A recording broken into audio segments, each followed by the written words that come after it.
Excellent. And thank you for showing us the most I am. The most I am.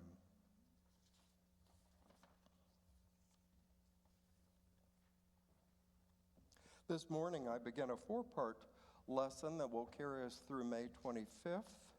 And soon after I bid you adieu.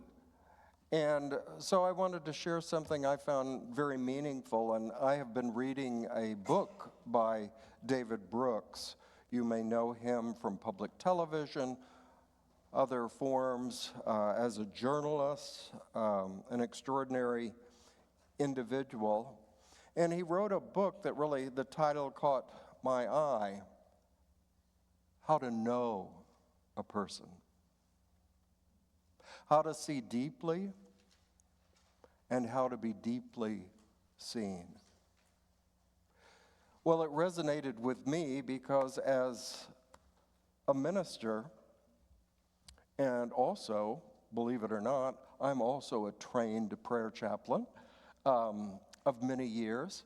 I learned from that experience and as a minister that it may seem overly simplistic, but I have found from the most people I have encountered, the greatest desire, wherever they are in this world, in this life, in this stage of life we call age, they want to be seen. To be seen. And some of us may even have questions as we get to those so-called later years or to that fall season of life.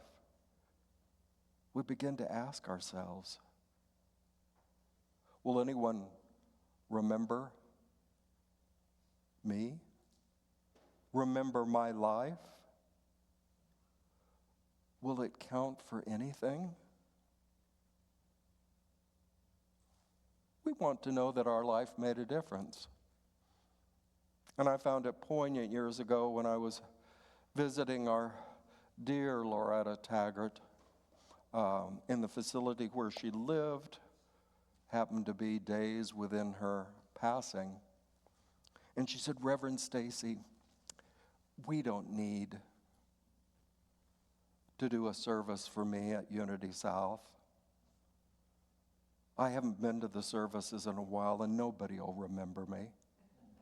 I said, Loretta, people are asking about you all the time and praying for your welfare. I know I've never forgotten Loretta. She greeted me my very first Sunday with strength, appreciation, faith in me when I didn't know this community or what was happening or what was going on. Loretta was quite sure. So I haven't forgotten her. I won't. This church won't forget her either. She can be confident in the realm where she now dwells that she's still appreciated, loved, and remembered. We all want this. A book I'm quite fond of, a teacher in my ministry in Syracuse, New York, pointed it out to me and used it when it was quite new. And it's a book by Mark Nepo called The Book of Awakening. 365 daily readings or devotionals. And the very last one, December 31st, as your year is beginning to turn, he tells this story that really impacted me. It's about a community on the continent of Africa that lives in an area where there are very dense woodlands. And when an individual goes into those woods, hunts or does whatever they need to do, when they come out to the perimeter, someone from the community that's out in open landscape will say, I see you. And they immediately know to respond, I am here. I am here. So practice that with me. I see you. I am here. Sounds very simple, but try feeling it. What does it feel like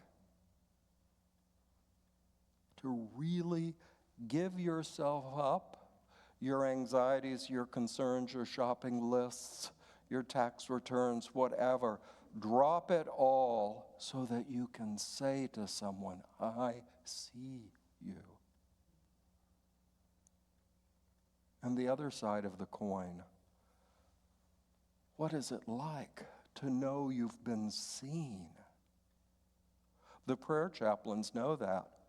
That's what they do when they offer their service after our Sunday services. They're always available back here. And they're going to see you deeply, not in an invasive way, but they're going to stand witness to the goodness of what you are as God's creation. And you may come to them with a concern and say, pray with me about my job. It's not going well. They hear that with their heart, listening from the heart, we call it. But their real gift is they look beyond that presenting challenge or even celebration. I'm turning 80 today or whatever. They look beyond that to see the truth of who you are. And you can leave a brief prayer time with them with that feeling. I've been seen. I've been acknowledged. I've been appreciated. That's the whole intention of our prayer chaplain program here. We can do it when you write a prayer request. And you don't even have to write it down on paper. You can hold it in your heart. And they know to remember the members of this congregation and to see them in their truth, their goodness, their power, the potential for the vitality and energy and living the life they wish and hope in their heart. So you might practice this I see you exercise, maybe silently when you're in Costco or at London Barley's. Otherwise, some people may not know what's going on. But wherever you might be, when you feel like you're taking on not the cloak of compassion that our daily word talked about, but a cloak of irritation, maybe even anger, a cloak of judgment, just say to yourself, I am putting on a cloak of compassion and I see you. It works just as well silently to look at another and behold them in the fullness of their good. And in this day and age, we're getting a lot of opportunities for practice, aren't we? In the world we connect to through media, other forms of communication, and so forth, we hear all kinds of labels that we can place on one another. This morning in the discussion group, Kelly von Heidenkampf started last week working with the exercises from A Course in Miracles. And not unlike the work that the Fillmores began 130 years ago that we call unity, there was this process of looking beyond all the labels, all the film, the Course calls it, that we've overlaid on others, and to see clearly a greater truth. Jesus is recorded in his all-encompassing Sermon on the Mount in the Gospel of Matthew, and also in the Gospel of Luke, records those words, "Do not judge, so that you may not be judged. For the judgment you give will be the judgment you get, and the measure you give will be the measure you get from the world." So I invite you, continue playing with that idea. You focus your attention, your greatest gift, on someone with judgment and criticism. Oh, they're just one of those. That's what the world's going to reflect back to you. It's as if we were living every day and running around in one of those hall of mirrors, those circus games where there are mirrors everywhere, and hey, that's kind of what our life is like. And when you throw out the negativity, or, and this is closer to my subject today, you look past or ignore others. Ooh, remember, I see you. I am here. I learned this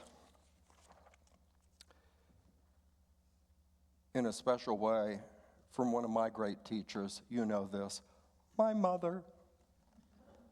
In her later years, we lived in New York, and we loved going to this one town south of Syracuse called Cortland.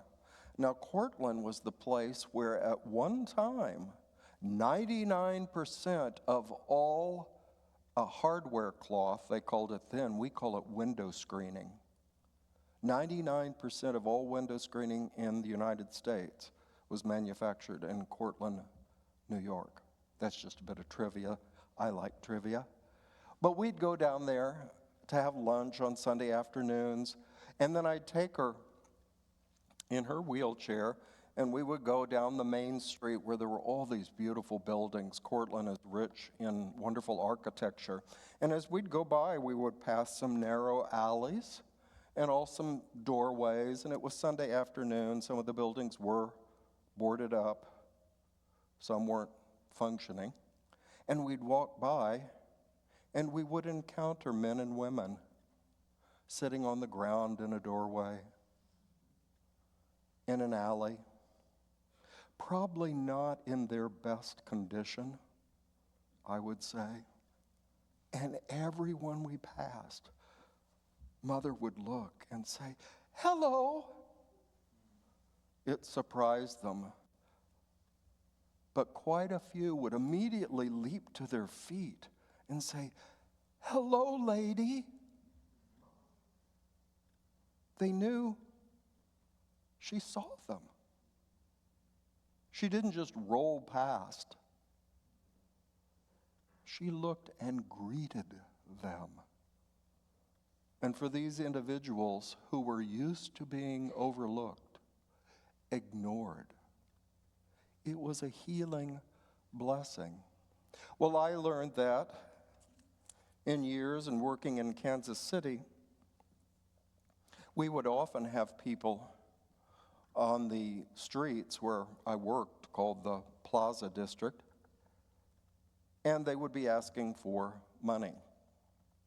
And sometimes I felt compelled to offer something, and sometimes I didn't.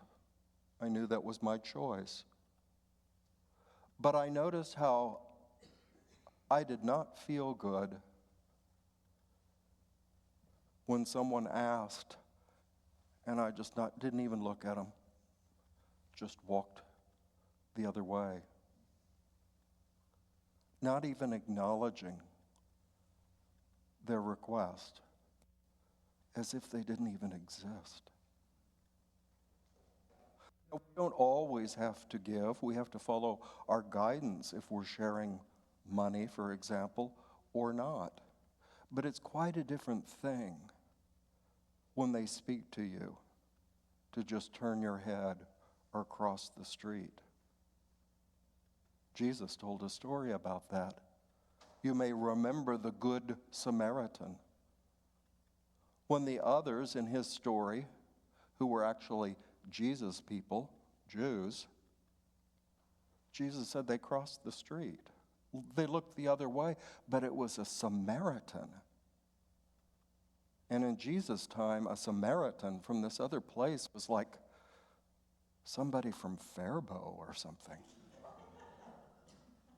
Well, they weren't considered in the highest degree by the Jewish population. And Jesus made the Samaritan the hero. Who's the hero of this story? Not the Jew, the Samaritan. Why? Because he helped the beaten man at the road. He saw this man. He reached out. He even put the man in a local hotel, told the innkeeper, I'll come back in about a week. If there are more expenses in feeding and caring for him, I'll make it up to you when I come back through. He didn't ignore. He said essentially, I see you. I see you. Thanks, Mom, for another lesson in learning. Today I wanted to highlight one element from David Brook's book. He talks about what it is to walk with another. In Unity, we call it being present to another. And he suggests 3 things that we consider to make our presence, our connection with another, a blessing, where we can see them deeply and they know they've been seen. And it's not complicated. The first step, Brooks advises, when you are walking the path with someone, stranger, family, neighbor, friend, be patient. Be patient. Allow them to set the pace. Don't rush it. If they share a story with you, don't jump the gun and tell them the ending of their own story. Go with them patiently and allow them to speak, to share on their schedule, on their time. A second point, playfulness. He suggests when we're with another, when at all possible, bring some play into it. Why? Well, those of you that do play with others, a game of any kind, you know that we're more vulnerable in play. We're more willing to set aside our concerns, our business resume. We quit trying to impress others, and we just have fun. We can all do that. That's not complicated. His third, other-centered, remembering. Yvette brought it up with her little sign practice. To remember this experience is not all about me. It's not about showing Carlotta how James can solve every problem. James knows how she should be living her life or tending her garden.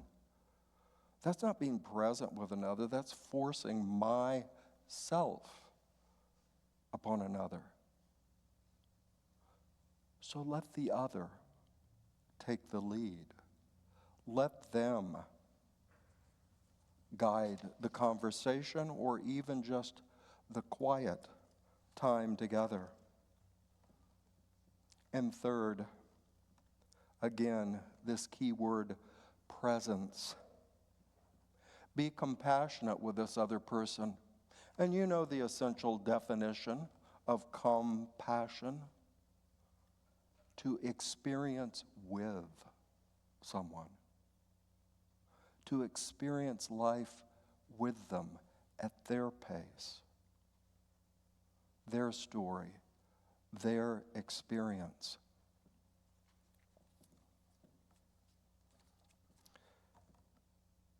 Brooks gives a revealing story that didn't require individuals to do a lot of work. It didn't cost them money. It wasn't a lot of preparation.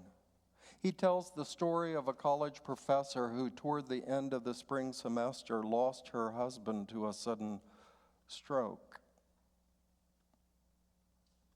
September came. It was time for her to go back to school, to the lecture hall, to a large new class. And her class from the spring knew what had happened,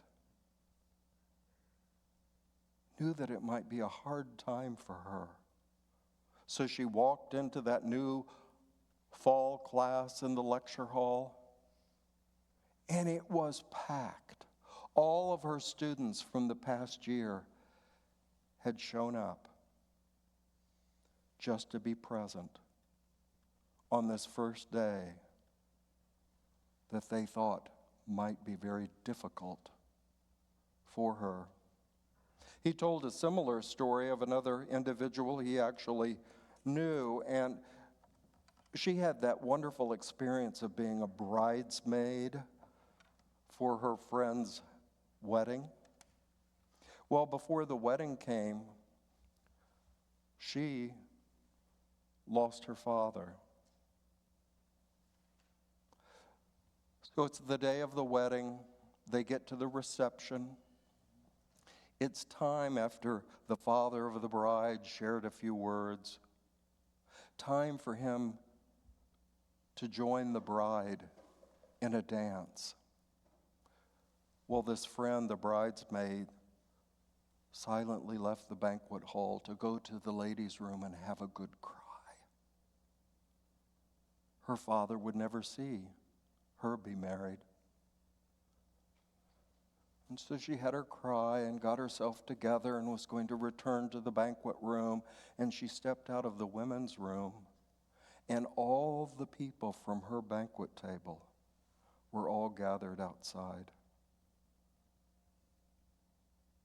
Some gently embraced her. Some just took an arm. Nobody said a word, but they walked with her back to the banquet table. She said, that's all I needed, was someone to share my experience. They didn't have to counsel me. They didn't have to tell me it'd get better. They didn't have to tell me I was grieving the wrong way. Just be with me. A similar and the last of my story was years ago, and my many experiences working many years for the Founders Church, Unity Temple in Kansas City. One day, my boss was delivering his lesson during the service, and he made a comment, I'm sure, not to cause harm, but a comment to gain a little laughter from the audience and so forth. And he said, well, you know, James, he loves this temple. He loves every detail and sees after everything. Well, he loves this huge historic building more than he loves me. And everybody, oh, isn't that funny? And after the service, downstairs, it was very quiet. One of the staff members who knew me well came up to me and said, well, Reverend's response in the service, how did that make you feel? He knew, without any discussion, he knew that my feelings were probably hurt, that the whole congregation was told I put a building before a human being. He sensed that. And he wanted me to know that he was aware. The only one, we had about 1,000 on Sundays at that time in the church. the only one that acknowledged, I know how you must feel. It doesn't take a lot, my friends, to see one another, to acknowledge one another. And unity, through the work of the Fillmores, left us with many lessons, exercises, possibilities. And I kind of boiled it down to one for myself. And Charles Fillmore, speaking to his community, said, we all have the power to bless. But what does bless mean? What does bless mean? He said it means seeing the full truth of someone or something. That's why we all come together and bless our offering every Sunday. To really do that, if you're paying attention, it means to see that offering, that collection of monies, checks, whatever we brought together, and to see it in its fullness. It's more than currency. It's more than checks.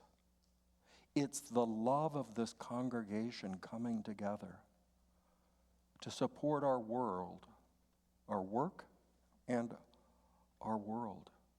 That's why Charles called it an offering of love, a love offering. More than currency. It was free will giving from the heart. So I invite you to turn your attention within as we practice for a moment this idea. Close your eyes if you choose. Call to mind a situation, an individual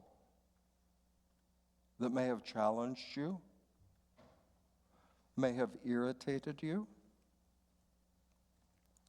See them before your mind's eye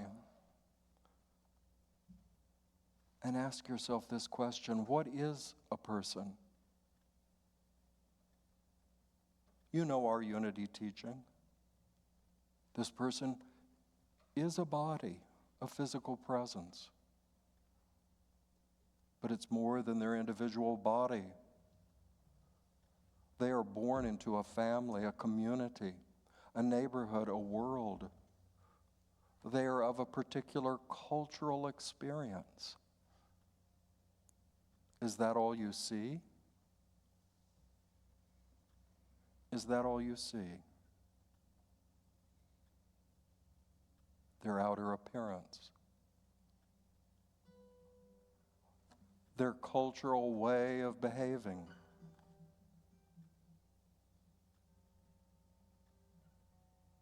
their tendencies? Or do you bless them, as Charles said, by seeing the fullness of their reality? Yes, they have a physical presence, but they also have a soul, an inner life that's trying to make meaning, find value in their living in this world. They have dreams just as you do. They have hopes. They need to be seen.